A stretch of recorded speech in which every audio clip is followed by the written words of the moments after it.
এই তোর বলতে তোদের জন্য কি নিয়ে আসবো? তোদের কার কি চাই তাড়াতাড়ি বল। আমার একটা পিচকারি চাই, ভালো পিচকারি। আর আমার জন্য রং নিয়ে আসবে, আবিরও নিয়ে আসবে। হ্যাঁ, তুই ঠিক বলেছিস।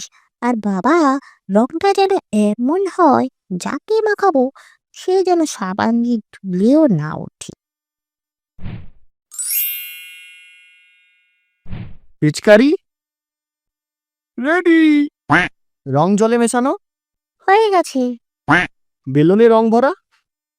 হয়ে গেছে।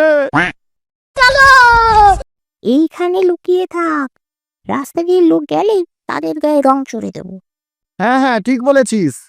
ওই দেখ, একটা লোক আসছে। এবার ছুড়ে দে।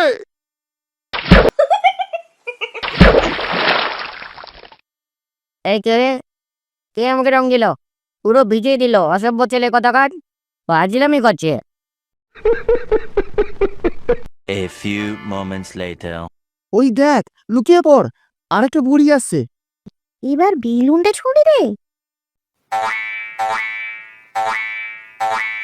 ওই কে রে, কে রং চুড়লি আমাকে?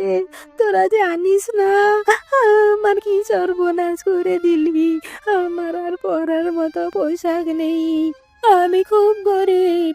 এই রংওয়ালা ভেজা পোশাক আমাকে সারাদিন পরে থাকতে হবে। আমরা কিন্তু কাজটা ঠিক করলাম না। একই দিনে একজন বৃদ্ধা, তার পোশাক নেই। আমার কিন্তু খুব খারাপ লাগছে। ছাড়ো, আজকে দোল রং খেলার দিন। আপনি বাইরে বেরোবেন কেন? যা করেছি ঠিক করেছি। এই একজনের জন্য আমাদের খেলাটা মাটি হতে পারে না। চল, আরেকজন আসছে। লোকটা খুব গরিব মনে হচ্ছে রে, রং দিস না ওকে। চুপ কর।